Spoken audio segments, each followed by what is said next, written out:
Memoria Sur, un podcast de Diario Sur para hablar y disfrutar de la historia, con Ana Pérez Brián y Curro Fernández Sibaja.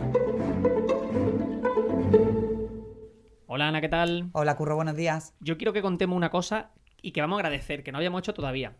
A nosotros en octubre aproximadamente, no sé si te recuerdas que nos invitaron por la denominación de origen Málaga, si no me equivoco, ¿verdad? Por la denominación de origen de los vinos me refiero, a un evento, a una cata de vino, no sé cómo calificarlo. Absolutamente mágico. A una experiencia muy chula. No, fue algo más que una cata de vino, fue como sumergirnos de lleno en una historia absolutamente fascinante que yo muchas veces miraba y yo decía, Dios mío, ¿qué hago aquí? ¿No? Eso es.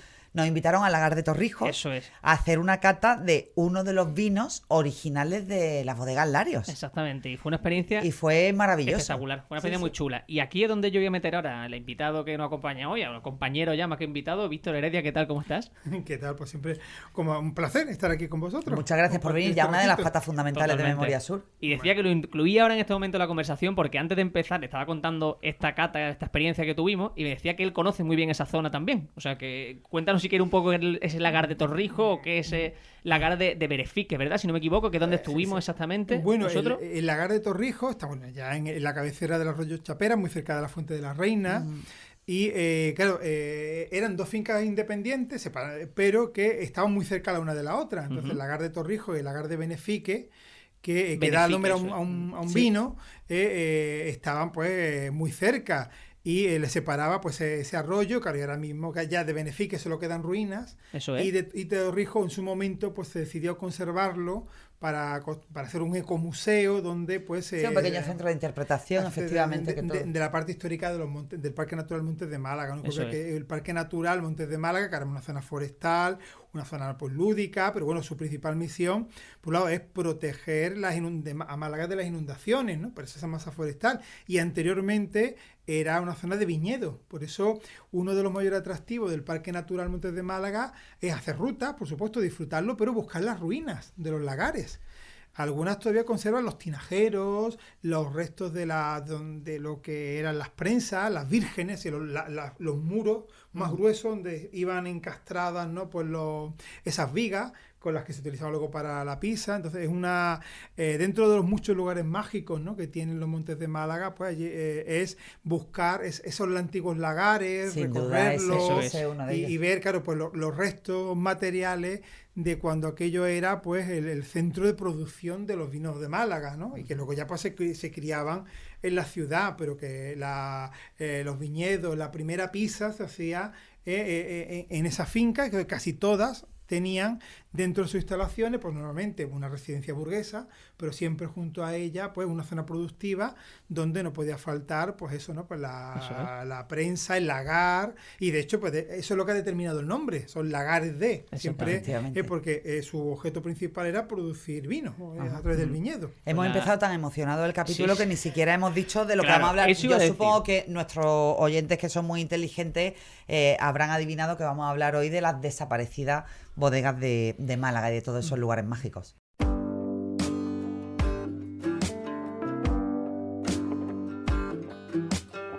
Claro, la gente estará diciendo ¿de qué está hablando?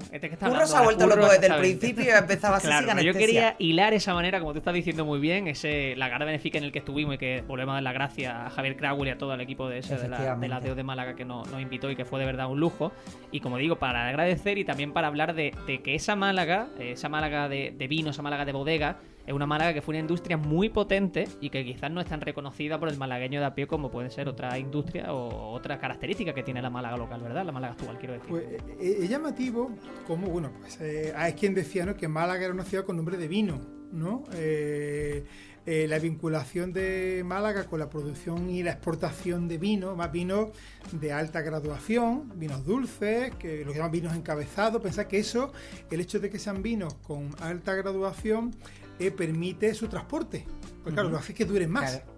Sean más duraderos, con lo cual, además, como eran muy apreciados en el norte de Europa y en los Estados Unidos, debido a la presencia de los Loring, que se dedicaban a eso, era el comercio de vino de Málaga, ¿no? Con Estados Unidos, pues que facilitaba, ¿no? Pues esa zona productiva que va a surgir en el entorno de Málaga, la ciudad como el lugar donde están las bodegas, y la zona de alrededor, esos montes de Málaga, como la zona donde se cultivaban esas vides, con esas variedades, sobre todo Pedro Jiménez, Moscatel, otras, ¿no? Que también van a dar lugar, pues, a la especialización en diferentes tipos, ¿no? De vinos, pero que comparten, pues eso, ¿no? Pues son vinos no generalmente dulces, y sobre todo es una alta graduación que los convertía en vinos de postre, ¿no? Y eran muy demandados, como ocurría pues con Jerez o con los finos o con Oporto, ¿no? Que también son zonas muy vinculadas a una población, una ciudad, a un vino, ¿no? Un tipo de vino muy específico. Pero en el caso de Málaga, toda esa industria que generó, que ocupaba manzanas enteras, pues ha desaparecido. Claro, por ejemplo, lo que supone, yo sé, en Jerez, ¿no? Donde hay... Sí, al final toda la idiosincrasia de la ciudad efectivamente se sustenta en la tradición de las bodegas, y en Málaga no queda casi nada de eso. Probablemente será por la influencia devastadora de la filoxera, pero estaba hablando antes de la influencia que tenían esos vinos de Málaga, y precisamente uno de nuestros el primer tercio de la historia de nuestro podcast hablábamos de que los vinos de Málaga llegaban incluso a la corte del zar, ¿no? Porque eran muy muy apreciados, e incluso pues hubo una serie de problemas de copias, de intentos de copias del vino de Málaga, y después ya toda la gestión de esa denominación de origen al final representó pues una defensa absolutamente importante para los vinos de Málaga, pero indudablemente todo el tema de la filoxera de finales del siglo XIX, pues le dio como el golpe de gracia a una industria que era muy importante, ¿no? Hace pocas semanas, o hace unos días, hablábamos en uno de los podcasts últimos de la industria de Málaga, de la siderurgia, la textil, los jabones, hablaba Víctor, e indudablemente los vinos estaban ahí también en el top. Totalmente. La industria alimentaria, de hecho, era la más importante. La producción de azúcar de caña, de vino, de harina, los productos alimenticios realmente representaban la mitad del poderío industrial de Málaga, más que la siderurgia y que el textil juntos, ¿no? Algo que, claro, las estadísticas que permiten hacer los datos de la época no permiten poner realmente en su verdadera dimensión esa importancia de lo que podemos llamar industria agroalimentaria, ¿no? Toda la transformación de productos. Como se dice hoy, el agro. Efectivamente, ¿no? Que da lugar, bueno, pues en este caso, ¿no? Pues el vino, ¿no? Como un producto estrella, vinculado luego en la Sarquía, pues también está la Pasa, ¿no? El viñedo de pacificación, pero que en Málaga va a generar una cantidad de instalaciones industriales, de bodegas, que sobre todo van a tener en el barrio del Perchel su principal objeto, ¿no? Su principal ubicación física, ¿no? Va a estar en este barrio, donde también va a haber una tradición de toneleros, por ejemplo, la vinculación de la Archicofradía del Paso y la Esperanza con el gremio de toneleros, pues claro, a su vez los toneleros trabajan para las bodegas, ¿no? Y para la exportación. Y aunque la filoxera supuso un golpe muy duro para tanto el cultivo principalmente, porque lo arrasó, pasamos de 120.000, 125.000 hectáreas a apenas 5.000, ¿no? Hay un detalle aquí espectacular que tú dejas en el artículo, que como siempre dejamos vinculado en las notas del podcast, que dices que en 1899 había 80 bodegas y en 1930 apenas una veintena. O sea, es una diferencia brutal en muy pocos años. Efectivamente, el hundimiento del número de bodegas, hay que entender, claro, que en esas 80 bodegas estaban todo tipo, ¿no? Desde grandes bodegas productoras hasta que en algunos casos son almacenistas de vino que trabajan en diferentes escalas, pero si uno habla, claro, de esas 80 bodegas, son 80 instalaciones que estaban repartidas por toda la ciudad, y uno piensa, bueno, por pequeñas que fueran, algunas no eran nada pequeñas, ocupaban una cantidad de miles de metros cuadrados que tenía que definir bastante el urbanismo. A partir de principios de siglo, ya pues con las percusiones de la filoxera, con esa competencia de otros vinos, de fraudes, ¿no? Que por eso la idea hay primero una agrupación gremial de cosecheros y exportadores de vinos de Málaga, que luego va a solicitar en 1924 la creación de una marca específica que sea propia de los vinos de Málaga, y finalmente eso desembocará ya por la creación de la denominación de origen, ¿no? Que se cumple ahora, ¿no? El centenario, efectivamente. Toda esa evolución va a ir en defensa de esos vinos de Málaga, que todavía van a tener un cierto esplendor, porque bueno, hay es verdad que aunque la filoxera prácticamente destruye el viñedo, pero las bodegas malagueñas van a intentar sobrevivir importando vinos jóvenes de otras zonas de Andalucía. Por eso, si acordáis, cuando estaban las bodegas Larios, era Larios, Málaga, Manzanares. Efectivamente. ¿No? Y de hecho ahora mismo pues lo que queda de Lario, creo que fue Pernod Ricard, está en Manzanares, ¿no? Porque van a algunas de estas bodegas más potentes, van a comprar viñedos en las provincias de Córdoba y de Ciudad Real, y ahí producen vinos jóvenes que, de nuevo, con el ferrocarril, traen a Málaga y lo crían aquí. Eso va a permitir que sobrevivan muchas bodegas a pesar de que se pierde casi todo el viñedo. Y eso lo podemos ver en el Museo, por ejemplo, del Vino, ¿no? Que tiene el Consejo Regulador. Podemos ver las etiquetas, ¿no? Todas esas colecciones de etiquetas maravillosas, me encantan, ¿no? Que qué bonitas. Que hay varios estudiosos, hay varios catálogos de esas etiquetas que son una auténtica maravilla. Es que eran obras de arte. Efectivamente, y implicaba una industria litográfica. Absolutamente. Imprenta, ¿no? Sí, que te das cuenta de lo que se mueve alrededor al final de esa industria. Que no solamente es producir vino, sino claro, producir los toneles, las botellas, las etiquetas, los corchos que genera alrededor, pues todo lo que es la exportación, incluso a veces los productos químicos que se utilizan, ¿no? Pues en las fermentaciones.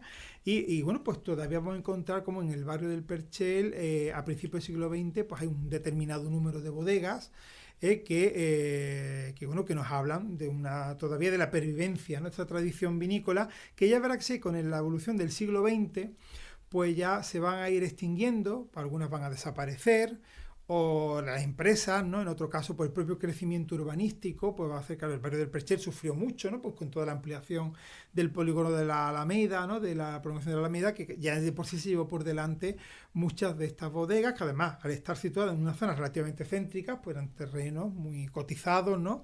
Para la promoción inmobiliaria, y de esa manera, pues el hecho de que muchas de estas bodegas pues dejaran de producir, que los vinos Málaga, pues realmente es verdad que han pasado una crisis muy profunda, de la que afortunadamente parece que ahora están resurgiendo, ya no solamente vinculados a los vinos dulces, sino a otros tipos, ¿no? De vinos que están abriendo los mercados, ronda, los secos, en fin, no hay otro tipo de que estamos teniendo ese revivir de los vinos de Málaga, ya no tanto vinculado a la mejor Málaga, sino a la idea de la provincia, ¿no? Pero toda esa profunda crisis pues se llevó por delante pues prácticamente toda la huella urbana de algunas de estas bodegas, algunas tan grandes como era la de Scholz, que ocupaba pues la zona de lo que era Escayilera, ¿no? Tenemos ahí la calle Don Cristian, Doña Enriqueta, ¿no? Don Enrique Scholz, ¿no? Que son todas calles que nos recuerdan Don Ricardo a miembros de esta familia, y uno ahí las postales, porque yo no he llegado a conocerlas personalmente, pero sí a las postales nos hablan de esas instalaciones enormes, ¿no? Donde se pierde la vista entre, ¿no? Pues los montones, ¿no? Los toneles, ¿no? Amontonados, las barricas donde pues se guardaba el vino, y claro, de miles de metros cuadrados de superficie, que posiblemente la de Scholz era de las más grandes, pero había otras repartidas, pues decenas, como comentaba, todavía 20, ¿no? Que es un número bastante respetable en los años 30, que nos hablan de esa pervivencia de esas bodegas. Algunas, de hecho, van a derivar en algo que va a ser muy malagueño, que son las cadenas de tabernas. Sí, otra manera de pervivir de esas bodegas va a ser orientar su producción hacia vinos comunes, vinos más peleones, más de consumo, y que van a crear cadenas de tabernas. Tenemos la Campana, ¿no? Por ejemplo, ¿no? Que va a hacer recuerdo por la Vinícola Jiménez, una serie de tabernas, ¿no? Que se distribuían por la ciudad y que, claro, vendían los vinos. De vino, claro, efectivamente. ¿No? Que eran, que en un momento dado, además, no eran tabernas solas, sino que pertenecían a una determinada bodega que parte de su producción te encontraba salida a través de esas tabernas o esos despachos de vino, ¿no? Y eso va a ser también algo muy peculiar de las bodegas, como una técnica, yo creo, de supervivencia, ¿no? Sí, bueno, al final esa estrategia de marketing permitió que muchas pudieran sobrevivir, ¿no? Sí, bueno, y el resultado es que, por eso hablamos de desaparecidas, ¿no? De que de todas aquellas decenas de bodegas, pues realmente apenas queda nada, queda pues muy pocos restos. Si semanas anteriores hablamos de las chimeneas, tal, pues si hablamos de las bodegas, para lo importante que ha sido el vino en Málaga, pues realmente tenemos muy pocos restos, ¿no? Se pueden contar casi con los dedos de la mano. No solamente estaban en el Perchel, que antes apuntaba, sino, bueno, por ejemplo, en el Molinillo, En el Molinillo tenemos los Leones, López Hermanos, que sigue existiendo ya pues en Mollina, teníamos la Casa Romero, que todavía parte del edificio ha llegado hasta nosotros, teníamos la fábrica de la famoso aguardiente de Ojén, ¿no? Una copita de Ojén, ¿no? Con su soniquete, ¿no? De la publicidad, ¿no? Y las bodegas Mata, que ese techo yo creo que son las únicas bodegas cuyo edificio se ha conservado intacto, que ya que fue utilizado durante un tiempo por la cooperativa Cofarán y actualmente lo tiene el Ayuntamiento de Málaga pues como unas instalaciones de servicio de la policía local, están junto a su jefatura, y al mismo tiempo también como han sido sedes de los talleres de empleo del Ayuntamiento. Y yo creo que el único... ¿Dónde está exactamente, Víctor? Pues en la calle Purificación, entre carretería y la jefatura de la policía local. Sí, claro. Vale. Es un edificio de ladrillo, sí, la salida hacia el río, ¿no? Cerca de Las Delicias, ¿no?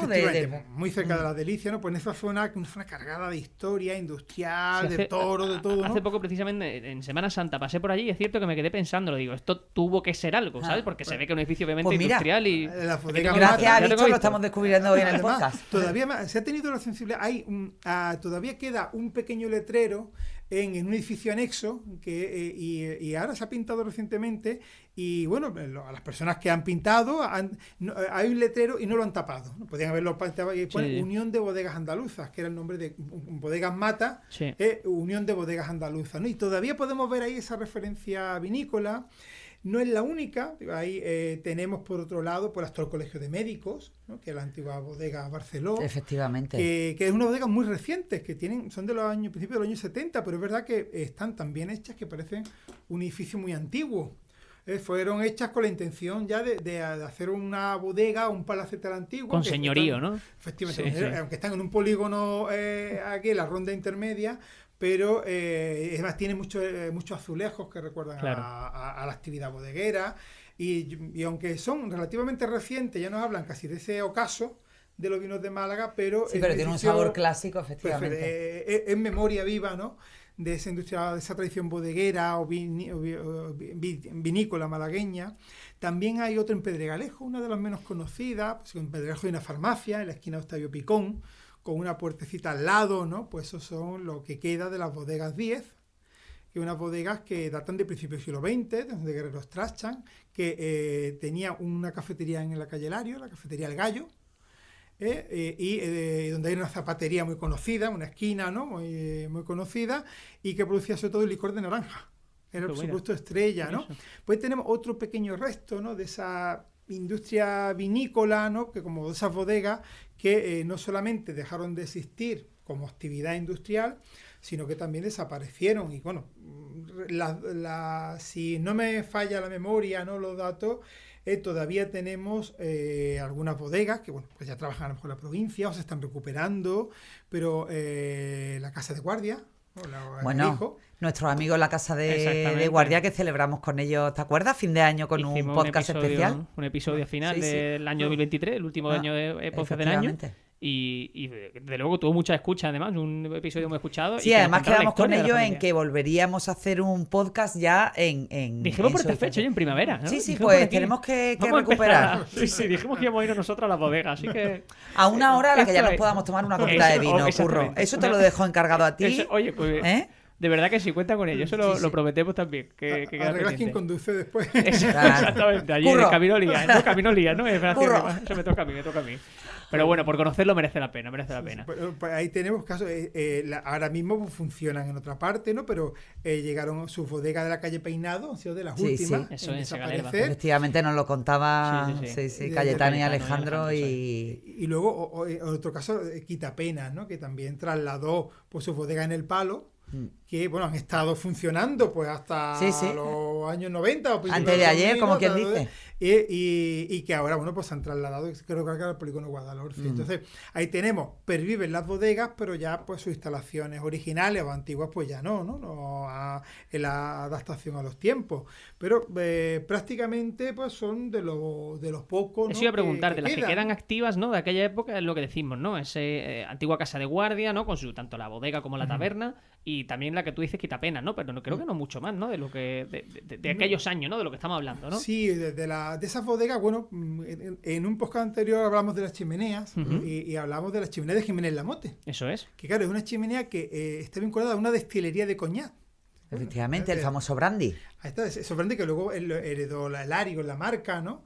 Y en ese caso, pues sí se conserva las chimeneas de esa destilería en la calle Constancia, también en el entorno del Percher, pues entre la calle Salitre y el río Guadalmedina, el desembocador del Guadalmedina, pues ahí tenemos una chimenea que en ese caso procede de una destilería, ¿no? Pues como prácticamente con lo que hemos comentado hasta ahora, y puede que me quede por ahí algo en el tintero, no nos quede, pero prácticamente son los únicos restos materiales de esas hasta 80 bodegas, creo que se quedaron en 20, que han pervivido hasta nuestros días, ¿no? Entonces es verdad que esa memoria, ¿no? de la bodega, de esas bodegas, pues bueno, yo creo que es verdad que merece la pena reivindicarla y Totalmente. Lo que han supuesto en la economía malagueña, y eso es verdad que esa escasa memoria, ¿no? que nos ha quedado, ¿no? Hemos sido, yo creo, un poco desagradecidos, ¿no? con lo que el vino ha hecho por Málaga, ¿no? Y sin embargo esa poca huella, ¿no? que deja en nuestra ciudad, en nuestros días. Yo sí quería subrayar que, pues eso, que había grandes nombres o nombres que nos suenan muy importantes a la historia de Málaga, de la historia más reciente, del siglo XIX hasta aquí, como tú decías, los Larios. Tú decías, en ese artículo se dice que en 1917 fue cuando Lario adquiere esa bodega, ¿no? De Jiménez Lamote. Y creo que fue el tercer o cuarto marqués de Lario. El tercer marqués de Lario, efectivamente. ¿Verdad? Exactamente, el que se ocupa o el que se preocupa, mejor dicho, porque también hay una industria y una manera de sacar dinero en esa José Aurelio Larios Hilario, que era hijo de Martín y de su primera mujer. Eso es, y luego también... Sobrino del segundo marqués y nieto de Martín. Que es el que concluye el mayor peso, mayor importancia dentro de efectivamente, a él le llega la fortuna del abuelo, la fortuna del tío, la fortuna del padre y la fortuna del otro tío, de Carlos Larios, que también murió sin hijo, y le llega un patrimonio absolutamente increíble que sabe mantener y que además sabe ampliar con la adquisición de esas bodegas, ¿no? Es que mucha gente se pregunta, bueno, ¿de dónde viene? Estábamos hablando antes del brandy, ¿no? Pero yo creo que todo en el imaginario tenemos la famosa ginebra. Bueno, pues viene de ese tercer marqués de Lario, ahora ya, lógicamente ya forma parte de otra gran compañía, pero el germen está allí en la Málaga de la época de principios del siglo XX. Y no solo los Larios, también había por ahí algunos nombres como Crauwell, Welling, quiero decir, son personajes que nos van sonando de la historia de Málaga y que por supuesto forman parte de la industria del vino, exactamente. Hay son casi todas las familias de comerciantes de Málaga tuvieron alguna relación con el vino. Es verdad que muchas de estas empresas vinícolas no se dedicaban solo al vino, sino que, claro, exportaban todo tipo de productos y entre ellos frutos secos, importaban y tenían el vino como una actividad más. Entonces, esa flexibilidad empresarial, ¿no? Pues en muchos casos, claro, cuando el vino pues empezó a reducir su demanda, pues, digamos, pues abandonaron esa actividad, redujeron. Diversificaron. Y diversificaron. Eso es verdad que es una característica, ¿no? de las empresas malagueñas, ¿no? Pero casi todas las grandes familias estuvieron vinculadas. Además, pensad que todas estas bodegas tienen una genealogía, porque van cambiando de propietario, pero de una bodega su tesoro son las soleras, ¿no? Son los vinos viejos, ¿no? Entonces esos vinos viejos son muy valiosos, que son los que se utilizan para hacer las mezclas, para darle ese toque particular a los vinos nuevos. Y claro, por eso las bodegas realmente cambian de propietario, pero digamos... Pero no cambian el sello de su producto. El sello, efectivamente. Los Larios compran Jiménez Lamote. El mismo año Mata compra Pries y traslada a Pries, que estaba junto al mar en la Malagueta, lo traslada, pues a lo que comentábamos antes, ¿no? A la zona del Molinillo, ¿no? Cerca del Molinillo. Entonces tenemos como había una auténtica genealogía de las bodegas, porque bueno, van cambiando de propietarios, pero siempre su tesoro son esos vinos viejos que a veces las instalaciones cambian. Como se dice, la masa madre, ¿no? La masa madre del vino. Me vaya a dejar que añada una cosa por curiosidad, que ya sabéis que a mí este mundo de gastronomía, vinícola me encanta. No te gusta nada, Curro, no lo sabemos. No me gusta, no es mi tema, ¿no? Pues las bodegas, son toda España, cuando hacían ese tipo de elaboraciones que no fueran las tradicionales, las más comerciales, por decirlo así, no dejaban por escrito nada. Entonces, cuando hay esa sucesión de dueños en la bodega, llega un punto en el que te puede encontrar, pues eso, un barril o algún... ¿cómo se dice? Que no me sale la palabra. ¿Una barrica? Una barrica, que no me salía exactamente. Una barrica que te parece que tiene algo que tiene muchísimo valor, pero no eres capaz de sacar exactamente cuál era esa composición, y es lo que tú dices, ese tesoro, ese premio que tiene el que puede comprar una bodega y es capaz de volver a replicar esa mezcla que se hizo. O sea, que eso también... Eso pasa con el aguardiente de Ojain, por ejemplo. Es un arte, efectivamente. Es un arte, exactamente. Encontrar esa receta madre, ¿no? Que le daba esa calidad o ese carácter distintivo al producto, ¿no? Que lo hacía pues famoso y lo distinguía del resto de la competencia, ¿no? Totalmente.